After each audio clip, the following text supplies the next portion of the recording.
Seorang ya? Oke, kita langsung menuju ke Pak Saud dulu. Pak Saud, tadi ada pertanyaan saya yang belum terjawab, Pak. Kalau tadi kan Pak Saud menyampaikan bahwa kenapa kemudian ini tidak bisa menunggu sampai hari H pencoblosan karena nanti para penyidik yang sudah mengetahui kasus hukum ini bisa terkena pelanggaran kode etik. Tapi untuk pengaruhnya terhadap pembuktian itu apa, Pak? Kalau menunggulah sampai nanti di hari H pencoblosan 4 hari. Nature-nya OTT itu pertama itu sudden, kejadiannya sesaat dan seterusnya. Dan kemudian berikutnya adalah bagaimana kita bisa mengamankan supaya penyidikan berikutnya dilakukan dengan baik. Itu kaitannya dengan barang bukti dan seterusnya. Ya, jadi sekali lagi ini yang menuntut kita sebenarnya bisa saja tidak dilakukan. Kan ada orang bilang apa sih OTT itu, bahkan orang berdefinisi antara operasi dengan kegiatan. Kan itu kan orang artinya nature-nya itu yang perlu dipahami bahwa ada sesuatu kejadian yang seketika di depan penegak hukum dia harus bertindak. Nah, itu filosofinya sebenarnya di situ aja. Ya. Baik, kita ke Pak Judri. Pak Judri, ini kan publik ingin tahu. Pertanyaan yang sama, bahkan kuasa hukum atau tim hukum dari Gubernur Petahana Bengkulu juga protes di hal yang sama. Kenapa di masa tenang ini tidak menunggu sampai pencoblosan? Sesudah kali ya. Ya, atau sesudah pencoblosan penetapan tersangka dari... Mesti dipahami ya, tertangkap tangan itu adalah suatu kegiatan atau tindak pidana khusus yang tidak seperti biasa itu. Karena kan biasanya orang tahu tindak pidana itu dilaporkan setelah kejadian. Ya kan perlu saksi, perlu saudara gini. Tetapi ini ya, adalah diketahui pada saat dia melakukan ini. Nah, sekarang katakan misalnya ini orang di operasi tangkap tangan tapi ditetapkannya kemudian.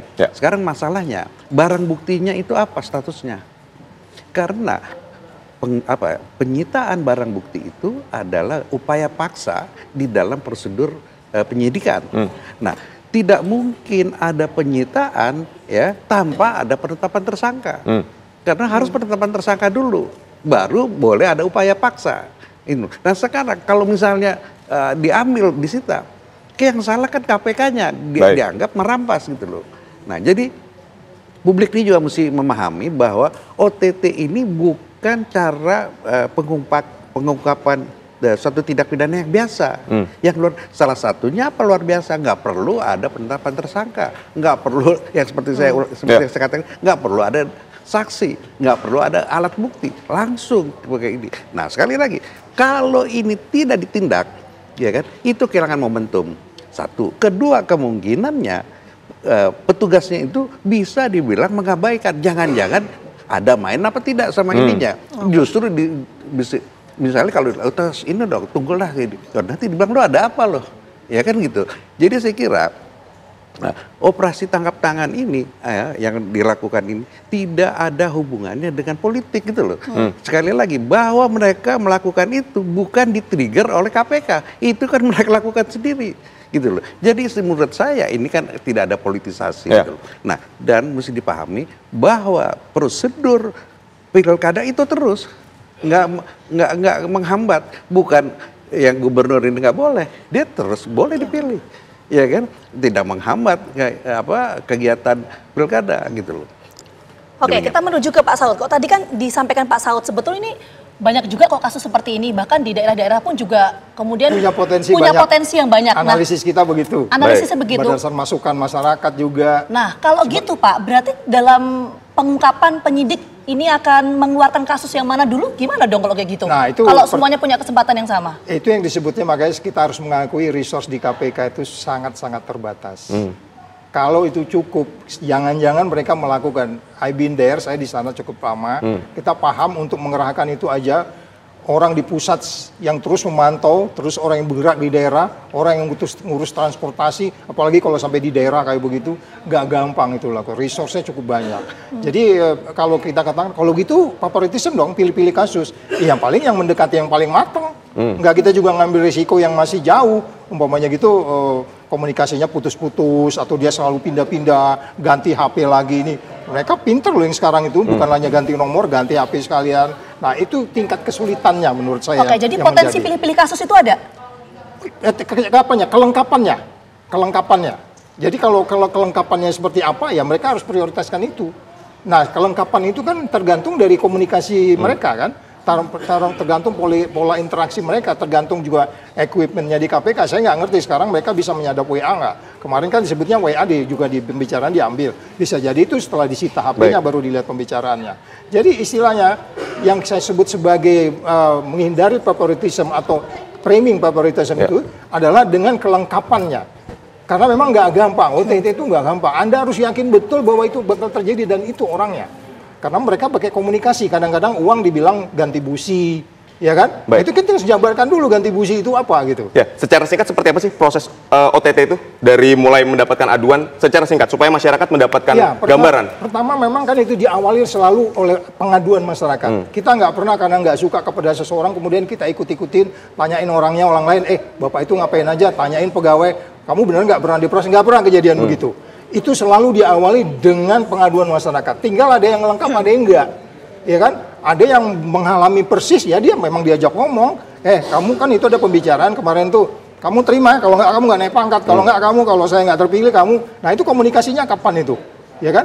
Apakah itu komunikasi lewat sadapan atau pengaduan dan seterusnya? Dan itu tergantung dari kecerdikan dari si pelaku-pelaku yang jahat ini. Kadang-kadang mereka pakai sandi. Ya kan? Kamu jadi nggak sekolah. Nah, bisa jadi arti nggak sekolah itu nggak jadi sekolah, kamu nggak naik pangkat, atau kamu nggak dipromosi.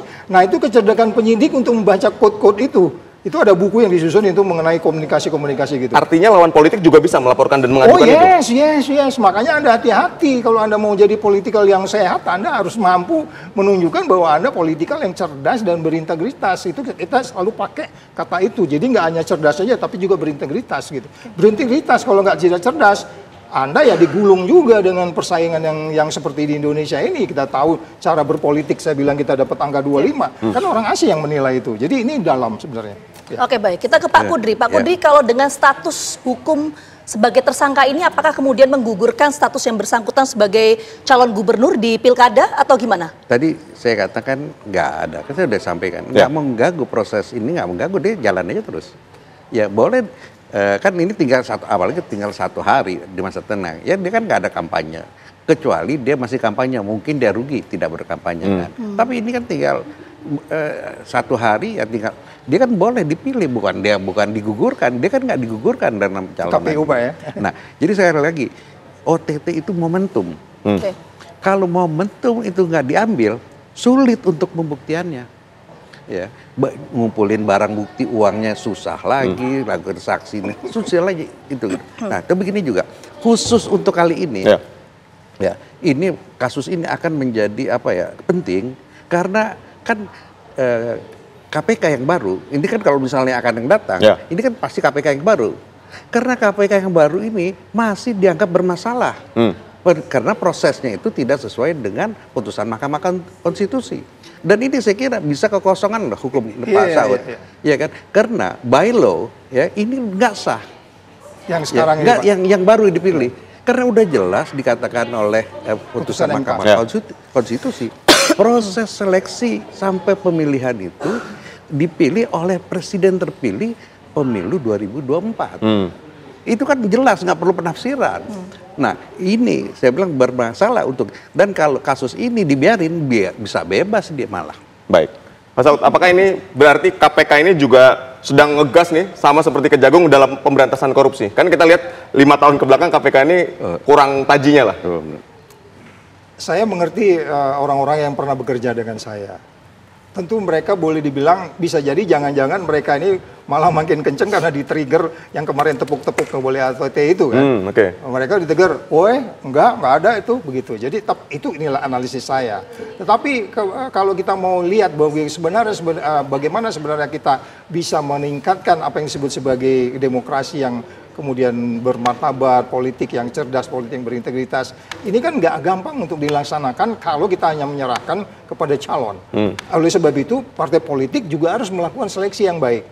Beberapa partai politik mereka melakukan seleksi yang kuat, psikotes dan terusnya. Tapi at the end, ketika kemudian biaya ini sangat mahal, kan sudah terbiasa bahwa kita seleksi harus memberi sesuatu kepada rakyat. Padahal peraturan di Undang-Undang Pemilihan Umum itu udah jelas memberi janji aja nggak boleh, Pak Kudri ya. Memberi janji aja nggak boleh, tapi kita tetap kan memberi yang lain-lain dan seterusnya. Jadi ini mungkin ke depan mau nggak kita sih memperbaiki ini supaya ini orang-orang yang mau jadi gubernur ini bukan orang-orang jelek, bro. Ini orang-orang yang punya passion, pingin membangun daerahnya. Ya, putra terbaik bangsa lah. Yes dong, itu udah pasti. Dia berseleksi di partainya, tapi kan rusak begitu aja. Sebenarnya ini tanggung jawab kita semua, gitu. Oke, baik, nanti kita sama-sama kawal kasus ini, bagaimana proses pembuktiannya Ya, saya dalam kira, proses tapi penyidikan. mungkin, Sekali lagi, terakhir tadi gini ya singkat saja ya Pak ya, karena Oh, durasi iya. kita Ya, terbatas. Silakan. Ya ini kan apa namanya dalam pasal yang sangat kritis sekali kayak begini, dan saya kira ini justru jangan-jangan semua orang ya beranggapan yang seperti Pak Saud katakan semua melakukan yang sama, iya kan? Cuman ini dia kan resourcesnya nggak punya, tenaganya nggak punya, makanya saya bilang aparat hukum yang lain ngapain dulu? Ya kan aparat hukum yang penegakan korupsi kan bukan KPK aja, ya kan? Ini asumsinya semua karena ini adalah proses yang berbiaya mahal gitu loh, ya kan? Mau serangan fajar, mau perangan malam, mau ini gitu loh, ya kan? Nah ini saya bilang ini jangan-jangan ini adalah fenomena gunung es gitu loh. Iya. Oke, baik. Sekali lagi terima kasih banyak kita sama-sama mengawal kasus ini. Terima kasih untuk Pak Kudri dan juga Pak Saud atas waktunya sudah bergabung bersama kami. Sehat selalu semuanya.